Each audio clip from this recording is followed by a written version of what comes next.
नमस्कार, मेरा नाम है गौरव और आप देख रहे हैं TV 24 network. Lucknow super giants यानी एलएसजी एक ऐसी टीम जिसने 2022 में आईपीएल में एंट्री लेने के साथ ही पहले 2 साल अच्छा प्रदर्शन किया और प्लेऑफ में अपनी जगह बनाई, पर अगले 2 साल यानी 2024 और 2025 टीम के लिए बुरे सपने की तरह रहा, जहां पर एलएसजी लीग स्टेट से ही बाहर हो गई। पर इन सभी चीजों के बावजूद लखनऊ सुपर जायंट्स ने भौकाल और बवाल दोनों ही जबरदस्त काटा है इन पूरे ही सालों में। जी हाँ, और 2022 में आईपीएल की शुरुआत से पहले अब तक लगातार ये टीम चर्चा में रही है और इसीलिए हम कह रहे हैं कि बवाल और भौकाल दोनों जबरदस्त तरीके से लखनऊ सुपर जायंट्स ने काटा है। फिर चाहे शुरुआत में जब आईपीएल की शुरुआत हो रही थी तब 7,090 करोड़ की फ्रेंचाइज खरीदने के साथ ही लोगों पर एक बड़ा इंपैक्ट डालना हो और अपना भौकाल बताना हो कि हम सबसे बड़ी टीम बनकर आ रहे हैं, या फिर इसके बाद 2023 में विराट कोहली और गौतम गंभीर की लड़ाई हो, या फिर नवीन उल हक की विराट कोहली से लड़ाई जिसकी चर्चा आज भी है, लोग नहीं भूले उस कांड को जो लखनऊ के मैदान पर हुआ था, या फिर इसके बाद लखनऊ के फैंस का नवीन उल हक को ट्रोल करना रहा हो। ये सारी चीजें होती रही हैं जिसने इस टीम को बिना ट्रॉफी जीते ही लगातार चर्चा में बनाए रखा है। पर अगर आप सोच रहे हैं कि ये कहानी यहीं खत्म हो गई तो आप भैया गलत है पूरी तरीके से, क्योंकि ये तो महज शुरुआत थी। इसके बाद पिछले ही साल 2024 में केएल राहुल और संजीव गोयनका के बीच का वो मामला आता है जिसे लोग आज भी नहीं भूले हैं, और फिर उसी के चलते केएल राहुल ने एलएसजी यानी लखनऊ सुपर जायंट्स को छोड़ दिया था। लेकिन इन सब के बाद अब 2025 में आते हैं राठी साहब, हमारे राठी साहब जो सबकी पर्ची काटते हैं, यानी दिग्वेश राठी, जो हर मैच में एक के बाद एक बवाल काटते जाते हैं और ये कहा जा सकता है कि इस टूर्नामेंट के सबसे ज्यादा हाईलाइट खिलाड़ी बन जाते हैं वो। इसकी शुरुआत होती है उनके पंजाब के खिलाफ खेले गए मैच से, जहां पर दिग्वेश राठी प्रियांश आर्या को आउट करते हुए उनके पास से जाकर उन्हें पर्ची काटने का इशारा करते हैं और इसके बाद ये विजुअल पूरी तरीके से वायरल हो जाते हैं और फिर ये ट्रेडमार्क सेलिब्रेशन राठी से लगातार देखने को मिलता है।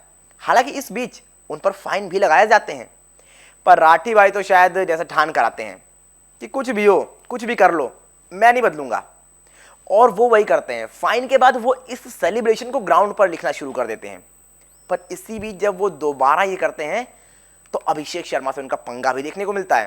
हैदराबाद के बीच मैच था, लखनऊ के बीच यहाँ पर मैदान पर इसके पहले वाला मैच, गुजरात टाइटंस के जो पहले मैच खेली थी लखनऊ सुपर जायंट्स वहां पर, लेकिन वो पंगा उनको भारी पड़ जाता है। इसके बाद उन पर सीधे एक मैच का बैन लगा दिया जाता है और फिर उस बैन के बाद तो कल दोबारा जब वो मैच में उतरे तो रॉयल चैलेंजर्स बैंगलोर के खिलाफ भी राठी ने वही अपना पुराना अवतार दिखाया और 49 रन पर जितेश शर्मा को आउट करते हुए वही कॉपी बुक सेलिब्रेशन मैदान पर कर दिया। पर इस बार उनके साथ फ्रॉड हो गया।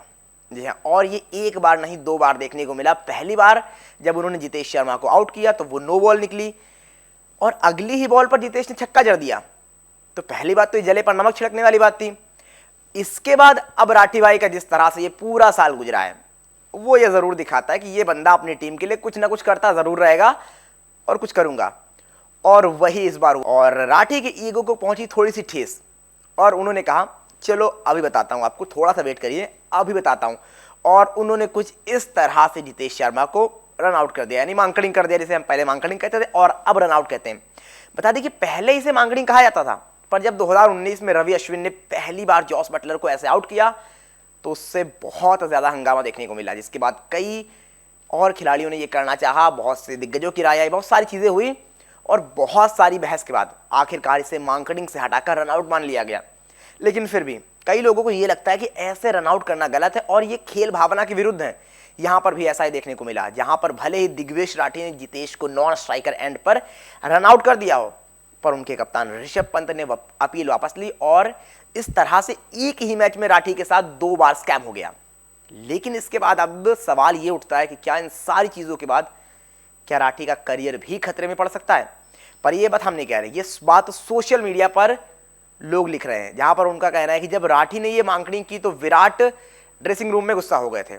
लोगों का कहना है कि अगर आप भी प्लेऑफ के लिए क्वालिफाई कर रहे हो तब तो ठीक है, तब तो करो जब आप अपनी टीम को आगे ले जा पाओ, क्योंकि आपकी टीम तो पहले ही बाहर हो चुकी है टूर्नामेंट से, फिर ऐसा क्यों करना? अगर आपकी टीम पहुंच रही होती कोई बात नहीं, लेकिन जब नहीं पहुंच रही है, जो कि पहले से बाहर हो चुकी है, फिर क्यों करना? जो कि साफ तौर पर एक वैलिड पॉइंट भी है कि क्या सच में इतनी ज्यादा जरूरत थी दिग्वेश को वो रन आउट करने की? तो दूसरा एक फैंस का खेमा यह भी कह रहा है कि सारी चीजें एक तरफ, पर बंदे में दम तो है, बंदे में जिगरा तो है, प्लेयर में, सामने कोई भी टीम हो, कुछ भी हो, पर मैं अपना काम करूंगा, भले विराट कोहली क्यों ना हो सामने। और उन्होंने वैसा ही किया। साथ ही आपको बताते चले कि इसी अग्रेशन के चलते फैंस राठी को विराट कोहली से भी कंपेयर कर रहे हैं। उनका कहना है कि जो जीत की आग यंग विराट कोहली के अंदर दिखती थी, कुछ वैसी ही आग अब राठी में दिख रही है, फिर चाहे किसी से भी भिड़ना हो या फिर पर्ची काटना या रन आउट करना। और ये बात सही भी है।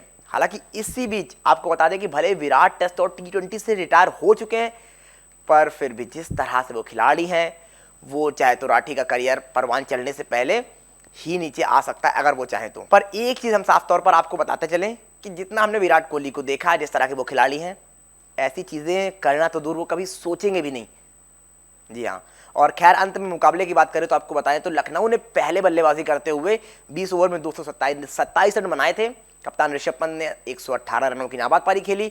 इसके अलावा मिचेल मार्श ने 67 रन बनाए। जवाब में बल्लेबाजी करने आई आरसीबी की टीम ने शुरुआत में विराट कोहली के 54 रन और फिल सॉल्ट के 30 रन, जबकि अंत में कप्तान जितेश शर्मा की ताबड़तोड़ महज 33 गेंदों में नाबाद 85 रन की पारी और मयंक अग्रवाल की 41 रनों की बदौलत आसानी से इस मैच को महज 18.4 ओवर में अपने नाम कर लिया और सीधे टिकट कटा लिया क्वालीफायर 1 का, जहां पर वो पंजाब किंग्स के साथ अब भिड़ेंगे और गुजरात टाइटंस, जो इस मैच का वेट कर रहे थे कि अगर ये खत्म हो, एलएसजी जीते तो हम क्वालीफायर खेलेंगे, बट उन्होंने कहा नहीं, आप साइड हो, इस बार इस साल कप नमदी की तैयारी करके हम आए हैं, इस बार हम ही आगे जाने का प्रयास करेंगे। तो ये कुछ रहा पूरे के पूरे मुकाबले में। और आप बताइए आपको क्या लगता है कि जितेश शर्मा नहीं, दिग्विजय राठी जिस तरह से ये सारी चीजें कर रहे हैं, क्या उनके करियर पर आगे फर्क पड़ सकता है? क्या चीजें उनके लिए थोड़ी सी खराब हो सकती हैं, क्योंकि पर्ची काटना हो, फिर मंकडिंग करना हो, ये सारी चीजें आप बताओ, इस पूरे मामले पर आपको क्या लगता है?